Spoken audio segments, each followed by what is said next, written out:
Hi there, I'm Mia, and at 29 years old, I find myself freshly divorced from my husband, Fred. Our love story began back in college, where we shared classes and quickly fell for each other's charms. Despite our strong bond, there was a persistent thorn in our side. Fred's mother, Holly. She seemed to harbor an inexplicable animosity toward me, constantly meddling in our relationship. Despite voicing my concerns to Fred, he struggled to confront his mother, torn between loyalty to her and his love for me. Eventually, I resigned myself to endure Holly's unwarranted criticisms, believing Fred was inadvertently feeding her ammunition. Our relationship weathered many storms, with frequent arguments over his mother's influence. However, Fred eventually saw reason and ceased divulging details about our lives to her. After 3 years of dating, we tied the knot, much to Holly's chagrin.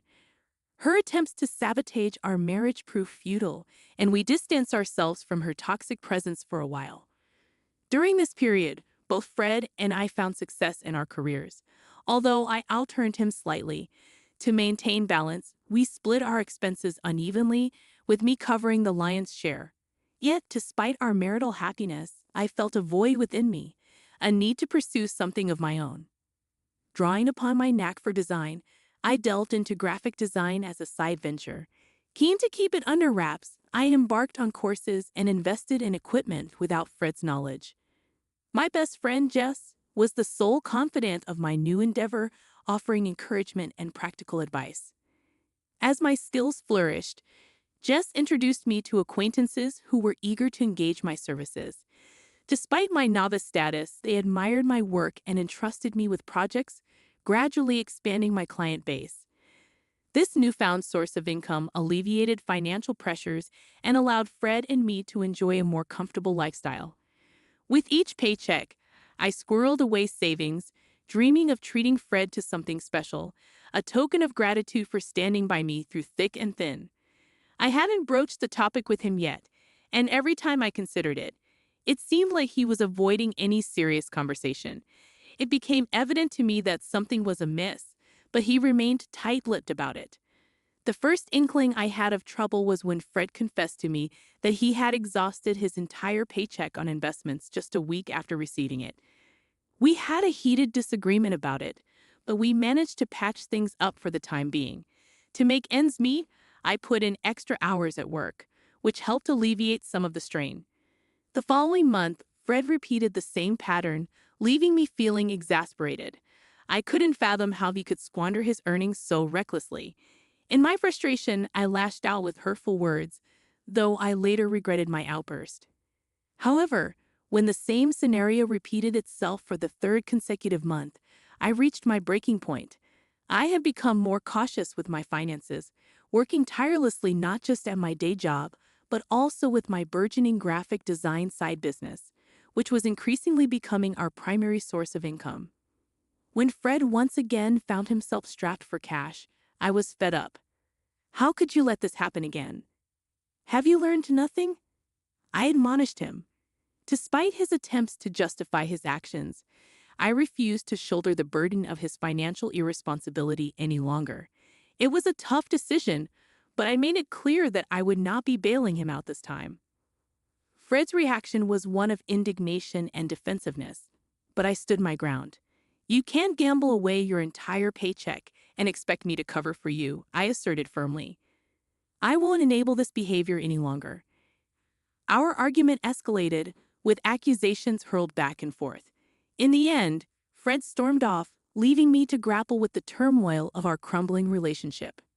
In the aftermath of our confrontation, I couldn't shake the feeling that there was more to Fred's behavior than met the eye. Suspicions began to creep in, and I couldn't help but wonder if Holly, his overbearing mother, was somehow involved. Determined to get to the bottom of things, I decided to do a bit of sleuthing while Fred was out. It didn't take long for me to uncover the truth. Fred had been deceiving me. With access to his bank account, which he had unwittingly left logged in on my laptop, I discovered that he had more than enough funds squirreled away, contrary to his claims. As I scrutinized Fred's transactions, I couldn't find anything out of the ordinary apart from the usual debits. Perplexed, I wondered why he had been hiding his finances from me and weaving lies. Seeking clarity, I delved into his messages, and the first person I noticed him texting was his mother. Their conversation revolved around our recent altercation, with Fred painting me as the antagonist, claiming I had berated him for withholding money. Holly, his mother, seemed to revel in this discord, affirming her suspicions about me. As I scrolled further, I unearthed a disturbing revelation. Holly had been relentlessly disparaging me to Fred, labeling me as materialistic and insinuating that I was with him solely for financial gain. Ironically, I was the primary breadwinner in our household. Their exchanges showed how Holly's toxic influence had fueled Fred's grievances against me, magnifying minor annoyances and nurturing his resentment. The final blow came when I discovered their scheme to cut me off financially. Initially hesitant, Fred succumbed to Holly's manipulations, gradually acquiescing to her demands. He fed her ammunition by disclosing incidents where I expressed frustration, further stoking her animosity toward me. It was a devastating betrayal, leaving me reeling with hurt and confusion. Uncertain of my next steps, I sought solace in my best friend Jess. Nestled in her company, I shared the distressing truth I had uncovered, seeking her guidance in this tumultuous moment. Jess, ever the steadfast confidant, listened intently, offering her unwavering support as I grappled with the betrayal inflicted by those closest to me. I grappled with the weight of the situation, unsure of the best course of action. It seemed glaringly obvious. Cut off Fred's support, wait for him to hit rock bottom, then file for divorce. But Jess questioned the morality of such a plan, labeling it as cruel. Her concern nudged me to reconsider my approach, prompting her suggestion to sleep on it and revisit the issue the next day. Exhausted both physically and emotionally, I welcomed the respite sleep promised. The following morning, with the luxury of a weekend ahead, Jess and I sought solace in the familiarity of a favorite movie, drifting off to sleep in each other's company. The tranquility of the day brought a sense of peace, a temporary reprieve from the turmoil brewing within. We indulged in simple pleasures, immersing ourselves in movies, culinary delights, and each other's company. Despite the nagging thoughts of the previous day's revelations, I made a conscious effort to set them aside, prioritizing the much-needed respite. However, our reprieve was short-lived when Holly's call shattered the tranquility. Reluctantly, I answered, greeted by accusations and hostility. Holly's unwarranted accusations only served to exacerbate the tension, but Jess's encouragement urged me to maintain composure. In the midst of Holly's tirade, an unexpected proposal emerged, a 50-50 split of everything between Fred and me. It was a proposition tinged with skepticism, a test of my commitment to the marriage. Despite the audacity of her demand, I agreed, willing to entertain any possibility of salvaging what remained of our relationship. With tentative acceptance, plans were set in motion, culminating in a meeting scheduled for Tuesday to formalize the arrangement. Though uncertainty lingered, I resolved to confront the challenge head-on, armed with newfound determination to navigate the tumultuous waters ahead. I was stunned by the turn my marriage had taken, torn between disbelief and seething anger. How dare Holly brand me a gold digger, and how could Fred stand by and allow such an accusation? I had stood by him through thick and thin, supporting his endeavors even when they led to losses. I'd covered for him when he lied, shouldered the burden of our shared responsibilities, all while concealing my own side hustle, waiting for the right moment to reveal it to him. Sharing the details with Jess, her smile hinted at the brilliance of Holly's scheme. Splitting everything evenly would leave Fred with little to fall back on, given his lack of awareness about my additional income. I had hoped to surprise him with a lavish gift once my side venture gained traction, but now I was grateful to have it as a safety net. Tuesday arrived swiftly, and Jess accompanied me as support. Arriving home, we found Holly, Fred, and a lawyer already there, finalizing the contract. Ignoring Fred's silent plea for privacy, I approached Holly, demanding to review the terms. As expected, the agreement mandated equal division of assets, with a clause prohibiting financial assistance between us. Reluctantly, I signed, knowing it would leave Fred scrambling financially. Predictably, problems ensued. Initially, we exchanged only terse words, our rift too deep to bridge. Yet living under the same roof necessitated some communication. Fred attempted to breach the divide, but I remained aloof, resentful of his complacency. Eventually, tired of his persistent attempts, I relented. Will you please just talk to me? We can't keep going on like this, Fred pleaded. His admission of missing our connection stung, juxtaposed against his willingness to sign away our financial unity. What do you want me to say, Fred? I retorted, my frustration palpable.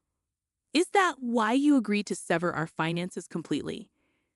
Fred's silence spoke volumes, laying bare the chasm between us.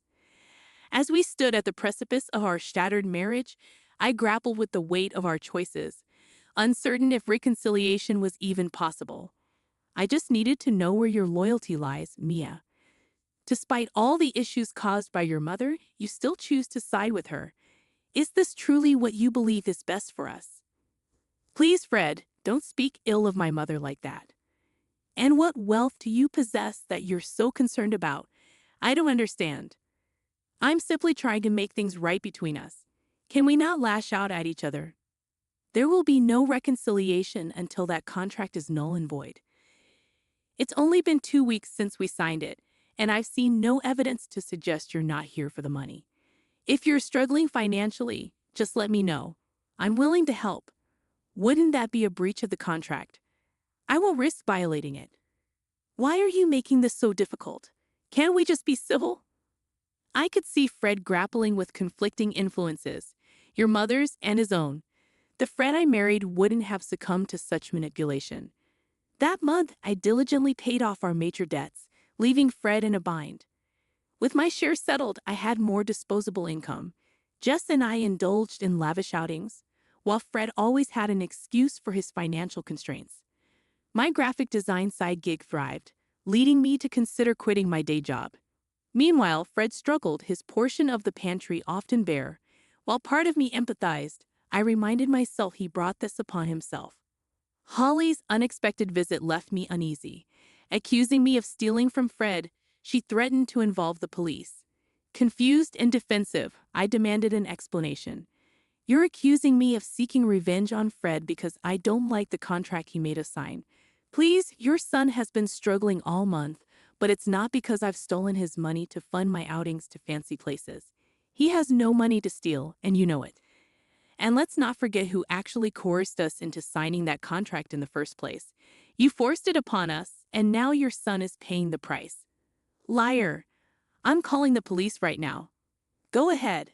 I haven't taken a single cent from your son. Then how do you have so much money? Your job doesn't pay that much more than Fred's, and he's told me you've cut back your hours.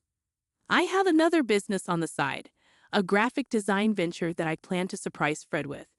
But thanks to your meddling, that plan went down the drain. I was even going to use the money to buy you a car. How much do you make from it? More than you think, you see. I didn't lie. I was trying to do something good, and then you ruined it. If you care so much about your son, maybe you should be the one supporting him. With that, I handed the divorce papers to Fred. I had filed for divorce right after we signed the contract, holding on to them until the right moment. Fred's shock was palpable, but I felt no sympathy. Holly's satisfaction should have been evident, considering it was what she had been pushing for. Instead, she looked furious now that she understood the consequences for Fred. I informed them I would be moving out in 3 weeks, agreeing only to continue splitting the remaining loan payments. Fred tried to plead with me, but I remained resolute, reminding him that this was the consequence of his actions. In the following months, I found liberation from the toxic relationship. Holly contested the divorce, but with our assets legally separated, there was little for Fred to gain. In fact, he ended up losing more, unable to keep up with the mortgage expenses on the house we sold. He moved back in with his mother. Meanwhile, my business flourished, and I gained lucrative opportunities with big brands. It was a blissful and rewarding period for me. I'm grateful I had something to fall back on, sparing me from the fate Fred endured. Perhaps this will serve as a lesson for him in the future. but that's not my concern anymore.